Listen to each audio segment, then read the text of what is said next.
own time, your own business, then other people will respect it, okay? So it's very important to go for close. Now, why is it important to go for close? I'll give the story to you.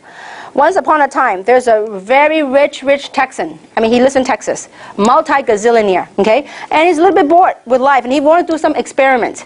So he has a big, huge Olympic-sized pool, and he decided to throw a big, huge party. But the night before the party, he decided to throw a lot of alligator and water moccasin in the pool, okay? A bunch of them. So the next day, when the party begins, when the guests start arriving, a lot of people start arriving, so he gathered everybody at the pool, around the pool. And he would say, listen, whoever is daring enough to jump into the pool and able to swim across the pool and come up alive, I will grant him or her anything he or she want in life. Before he even stopped talking that, he heard a loud splash. There was a guy in the pool, and the guy was like, on an Olympic record, you know, because why? Because water moccasin and alligators chasing on his tail. So he was swimming across the pool in record time. He came up from the pool, all, you know, shaking all the water, and this multi-billionaire walked up to him, so excited, run up to him, says, sir, can you tell me what that you want? I will give you anything you want in life.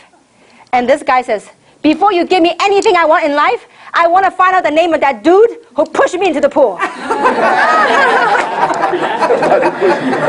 So sometimes, somehow in our lifetime, we all need a little nudge. Because 18 years ago, if the person that taught me in the beginning in this industry, he didn't push me, I would have never got started. You know, after I got signed up, that's exactly what I said. Would you like to put in your MasterCard or your Visa? And he was like inching in on me, right? And I'm like, well, you know, why are you closing on me? And so anyway, long story short, I signed up. The first thing I did is I went home. I still remember that day. I was so gung-ho. I was so excited. Then I told my sister about it. And, you know, because I respect her and I love her. And, you know, out of the kindness of her heart and her mind, and she thought she had touched upon MLM in the past, and she gave me a whole lecture why I should not do network marketing. And she goes, if you're smart, you will pick up that phone and you're going to cancel your application. Now, I'm sure a lot of us have faced that because people love you. See, people say that not because they are devious or anything, no, because out of the kindness of their mind. See, a lot of people go through life judging life by their past experiences and their past failure. And they care about you, so they think that that's something not for you based on their own judgment. Well, I was very, very tempted to cancel. I actually called the guy and said, you know what, I'm having second thoughts. I'm having cold feet. I said, I don't know if something, I said, I just got laid off at my job, and you know, at that time it cost me a couple of $100 to get started. This is not exactly a small amount. And he says, listen, before you cancel, why don't you go to a training? Why don't you attend a training? Then we'll talk. So that's when I began to plug into the system. I attended training. I built my own belief structure. So thank goodness I didn't quit. See, if somebody didn't push me, I would not be where I'm in life. I don't know where I would be. Some of my college friends, you know, I still remember, I call all of my college friends. Some of them went to UCLA with me. Some of them went to UC Irvine with me. I called all of them. And you know what? They were so negative. They said, Kim has lost her mind. This lady is college educated, graduated, very good grades. Why is she doing MLM? You know, maybe she got laid off and she really lost her mind. And so they were all laughing. They were all, not one joined me. They were all laughing at me. But you know what? I said to myself, I said, look at who's going to get the last laugh. Some of those friends nowadays, they're unemployed. Some of them are still complaining about their job. Some of them are not where they want to go in life, and they already given up in fighting for what they had once dreamed of. They had given up what they had wanted at one point in their life, that they thought they could be somebody, and they've given up in life. But so thank goodness I didn't quit. So if you really believe the thing when you come to close, if you truly believe that this is an opportunity of a lifetime, if you truly believe this product can actually save other people, if you really believe the opportunity can touch people's life, you have no problem closing. None. But you got to get out the paperwork. Don't be shy. Don't be just like, listen, great, I'm going to show you how to get started. Don't be afraid to ask for the sale, because the worst thing you can get is what? Is a no. But there is a power in asking. Because if you don't ask, you don't what? You don't get. You don't ask, it's an automatic what? No. But if you ask, there might be a chance you get something. Samson and I went to buy this camcorder because we decided to record this thing for the business. You know, we realized that we need to have a system so that we can have people outside of LA can grow the business. So we were at the Sony store in Costa Mesa, in South Coast Plaza. Sony store. Well, they were saying if you buy 2 more items, you get this thing off, 15% off. I said, well, what about the other items? They go, no, only one. I said, no. Can you give me, 15% off everything? Everything? And you know what? Well, let me try. So long story short, I got 15% of everything we bought at the store. The power of asking. You got to be willing to ask. Look, if they say no to you, what do you get? Automatic no. But if you don't ask, you will never know anyway. The other thing, very important, on Mastering Basics, is always be in phase 1. What is phase 1 activity? I want you to go back and think about on your day 1 of joining the business. When you first joined the business, what did you start doing? You started sharing, you started recruiting, right? That's called phase 1 activity. You were excited. Now, I need you to be in phase 1 activity for at least 1 year. Phase 1 meaning what? Excitement, your enthusiasm, your recruiting, your building. A lot of people don't succeed in this industry. You know why? They go from first 2 months, then phase 1. First month in phase 1. Second month, they go into management mode. You know what management mode? They started managing their downlines. That's not your job. They're all independent business owners. They do not report to you. Don't go manage them. The only person you can manage is whom? Yourself. Look, we're all independent business owners. Stop going to management mode. Hey, you need to come to the meeting. Hey, you need to do this. That's called babysitting. When you babysit, what do you make? You make babysitting wages. See, your job is to look for people that are willing to do the same thing and want the same thing. If not, you're going to drag a whole bunch of stuff up the tree. It's very tiring. How many have done that in the past? You kept calling the same people. They keep telling you the same thing. Stop those management mode activities. You gotta get on phase 1. Phase 1, recruiting. I am still recruiting. And when Samson and I were at the store yesterday, did I recruit the guy? Yeah. Why not? The guy's a double engineer major, okay, graduate from Fullerton. And Samson says, what are you doing at the store? Selling camera. You know what I'm saying? He's looking for an opportunity. But you gotta find a way to recruit, to pique the interest. Did I say anything? You asked Samson. Did I say anything about Luminous? No. Did I say anything about Jeunesse? Did I say anything about Reserve? Nada. I said, listen, you are such a nice guy, give me all this discount, okay? We have something for you. We want to take care of you. You call us. If you're looking for a way out, so he talked about his job, and so we said, if you're looking for a way out, we got something for you. Get the information. Now, so you got to go on phase 1. Phase 1 activity is very important. If you only keep on the first month you recruited and you bang on the people that you recruited make your fortune, golden rules. The people that joined you, this is very golden. The golden rules when you start building a team. The people that are with you today, trust me, some of them will not stay. It is okay. Let it go. Our job is to go out there and identify the people that want the same thing and willing to do the same thing. Not just say, I want to make $20,000 a month. And yet they're not willing to do the work. Okay? So phase 1 activity is very important. Any questions so far? No? Okay. So phase 1 now. The other thing I want to touch upon. How long do you think is the phase 1 honeymoon period? Honeymoon period or phase 1, I would say if you really want to succeed, phase 1 at least 1 year. Okay. Now, but what I mean phase 1 is this.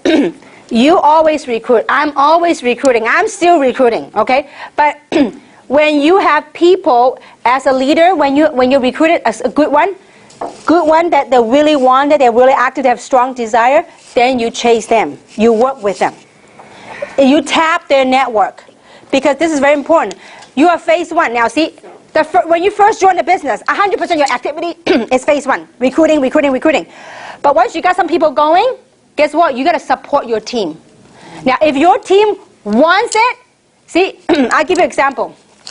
And before, 5 years ago, I started a business, the previous company. I called 202 people, 203 people. 185 say no. Okay? 17 said yes. Did you use your phone book to have the numbers? Warm contact. All of my contacts. So that actually is a whole different training. Family. Anybody that you know by first name basis. You got to do some memory jogging. Okay? When you run into people, you start putting them on the list. Okay? So that's a whole different training on a new. We're going to have a different kind of training on recruiting. But anyhow, I'm just going to give you a set of statistics. Start with 202 people. I sponsor 17 people the first 2 months. Then after that, the next year, I have no time to sponsor anybody. You know why? From 17 people, I have one and a half person working. One was Robert. The half was Tina. I call her half because this person that brought her there wasn't really working in the beginning. So she was the other half that's working. And through these 17 people, they all live in California. Guess how many countries went into? 200 plus countries. From the 17 people leveraging effort, guess how group the big went over? 200,000 distributors. When you have people that are working, they kept me so busy. Meeting after meeting. I was doing meeting and training. I have no time to recruit. See, that's good. When you have a group that keeps you going, that is okay. But when your group is dead, you don't want to babysit. You go recruit some more. Okay? So this is the statistics, guys. You have to accept it. The golden rules. That your job is go out and sort and look for the right kind of people. And the way we sort, it's a sorting game, guys. And we're gonna call people, and I'm gonna give you a quick example of sorting. Okay, we call people, we sort people. Just for the sake of it, for simple to understand, we call people apples. Okay, and there's 3 types of apples. There's red apple, green apple, and rotten apples. Okay, 3 types of apples. Now, our goal, our job is to look for red apples. Red apples, red, delicious, juicy. They're the one that's fun and say yes to your business. Okay? The red apple is like people that are willing to do the work. They're excited. These are the kind of you're looking for. The green apples, the one that they're not ripe yet. They have a lot of questions. Question after question after question after question. And they will find different forms of questions to ask you. In the same context, okay? So the green apple, people have questions. Now the rotten apples are the ones you want to stay away from. The rotten apples are what we call dream stealers. Not only will they say no to you, they'll be nasty about it, okay? So let's say that you're at a supermarket and there's a whole pile of apples, okay? Your job is to look at the apple and put in your basket and you to pick up red apples. Now this is what happens when in reality when we go recruit, when we go build. When you pick up a red apple, red juicy apple, what you do? You put it in your basket. Then when some of you reach out and find a green apple, you know what some of you will do? You will talk so much. Hey, green apple, wake up, turn it to red. It won't. When you put a green apple, you can say when you have time, you can spend 20% of your time with the green apple. But 80% of your time with the red apple. Because sometimes green apple can turn into red apple later. Once you answer all the questions. Miracle. Now, when you reach in the pile and you got a mushy, gushy stuff and you pick it up, it's a rotten apple. What do? Are you going to say, rotten apple, please, be well? It won't. It's a rotten apple. What you do? Throw it away. But too many times people get so attached to rotten apple that you try to save it and before you know it, that rotten apple got to you. And you got rotten with it. The stuff that they say, it began to make sense to you. And before you know it, you go down along with it.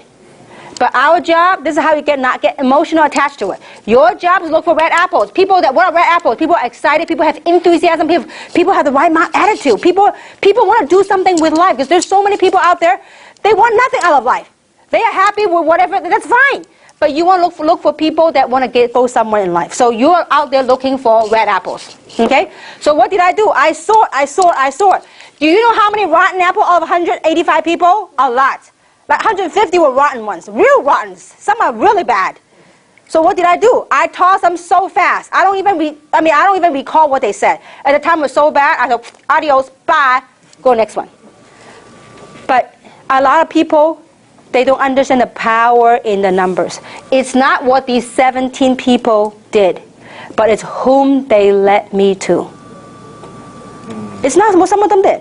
I brought one of the person that brought me to Tina. It's not what he did, but he led me to Tina. He's a great guy. He made a ton of money in that company. But he led me to Tina, led me to a whole bunch of people in China. And so it's not what they do, it's who they lead you to. So that's why when you work your business, you got to pick the ones that are good, you chase them. When the momentum's hot, what you do, when you strike an iron, the iron's hot, guess what you do? You strike it. A lot of people, when your business is up, they take a vacation, they go spend their money. Don't do that. When the iron's hot, you strike it. You go, you know what? I have a business friend, and he said the best. He goes, you know what? Life is like a steering wheel. Some are good, some are bad. He goes, when it's good, I'm going to get a big nail, I'm going to nail it in there so it won't go back. Just when it's good, you got to really give it all you got because this is your chance. One time I asked my friend, I said, hey, you know what? I said, what would you do if you're making $30,000 a month? And back then, $30,000 a month is a lot of money. He goes, oh, I'll take a vacation, I'll take this and that. I said, listen, that means your momentum's up. You need to really, really ride it. Because in business, you don't know when to go down. You don't know. You only take the best of it and run with it. Okay? Overcoming obstacles. Along the way, as you're talking to people, will we have challenges? 100% guarantee. Will there be difficult times? 1,000%. The difference is, what do you do when you're down? Most people will stay down with it. You know what? Most people say, when the group was thriving or when they once had that big glory, they kept living on the past glory. Get over it. People say, well, what would people say about me? My team died. Get over it. This is now. We're dealing with now. I can't do anything about the past. I can't do anything about the future. But I can deal with what we got now. If you can't drop your ego about your past success, you know what? The past success may be a one-time luck. That past success may be a one-time gig. But if you are as good as you think you are, you're going to stand up and you do it one more time. See, people say, I believe, I want it. You know what? Most of you have not crossed the edge. You're going to gone beyond that edge if you want it. If you, look, how many of you can really feel, how many of you feel good to get a 40,000 check? What would you do? I tell you, many years ago, when I got involved in industry, they told me the average income for that company of an RVP was 30 grand a month. And I remember in my thoughts, in my head, I said, you know what? 30 grand a month. I said, forget about getting a month, every month.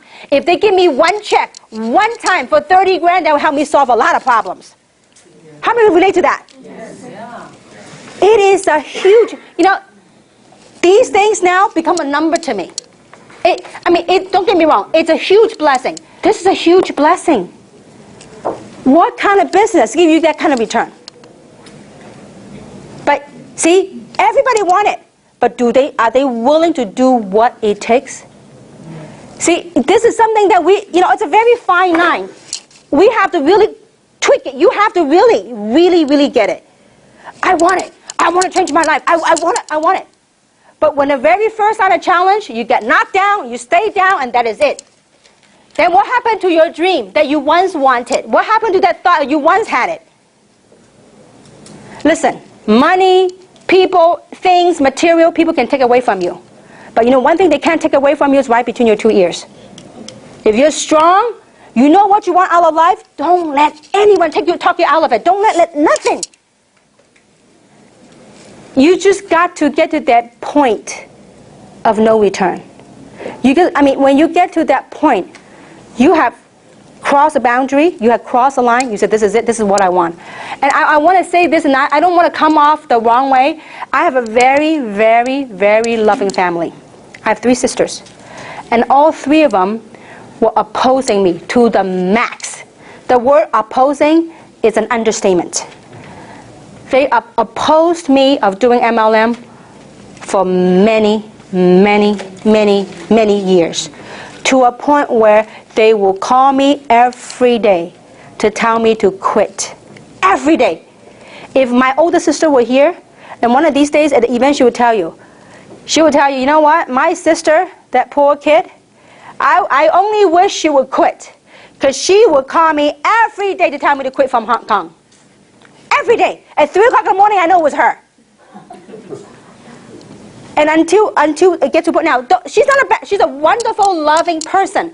But she did that based on, she thought she was caring for me. She thought she wanted the best for me. Because her experience with MLM wasn't that good. But she thought she had experience when all she did was had maybe like one meeting of a water filtration company. She didn't even join. Okay, so it was maybe that one incident. So she based her whole perception about MLM and every day trying to talk me out of the game. It wasn't until the day I told her, listen, if you do not have anything good to say about my business, about my dream, about my goals, my journey that I chose, please don't call me anymore. You can call me about anything else, but don't say anything about what I do. See, I had drawn the line. Until you draw the line, then you become successful. You have to get good at it. See, many people in their mouth, they say, I believe in Jeunesse. I believe the product. I believe in Jeunesse. I believe I can make money. And yet they're not making the money. You know why?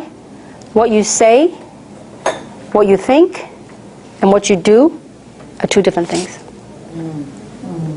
When you say you want it, you want to be successful, you want to retire your job, you want to retire your husband, you want to walk away from your job, if you really want it bad enough, you know what? You're going to put massive action behind what you say. Then things will happen. You got to get over your own fear. Because you know what? What stops most people is our own fear. We worry about this. We worry about what people say. We worry about that. There's too many things to worry about. You ask me, you know, some of you, if you hang around me with my sisters, I'm the most quiet one in my whole family. Some of them, out of their kindness, they think they're very fashionable. They will laugh at me what I wear. This don't match, the color don't match. Do I give a dime? No. I said, this is me. I think it looks great on me. And I move on. But some people go, oh, maybe they're right. Maybe I need to change this, I change it. You got to be you. And you got to face your own fear. Don't worry about what other people say. Listen, will other people say this is a scam? Will other people say product don't work? I can guarantee you 1,000%. You got to be firm in what you want. You face your own fear. Look, if you have no more warm market, talk to cold market. But you're not going to recruit a cold market right away. You strike a conversation, find out what they need, and you go from, you know, like playing baseball, from first base, second base, you go from base to base. Learn about them, and you know what, eventually you're going to start building. You got to get good at bringing people. You got to get good at talking to people. If you talk to nobody, there's no way you can build a business. You must, by always attending meetings is not going to help you. You need to attend meeting with somebody. But in your learning process, while you're attending the meeting, you can learn. You can grow from it. You get good at it. But you got to get good at also inviting people. Okay? Now, another thing very important. So, overcoming obstacle. We all have it. The biggest obstacle that we have to overcome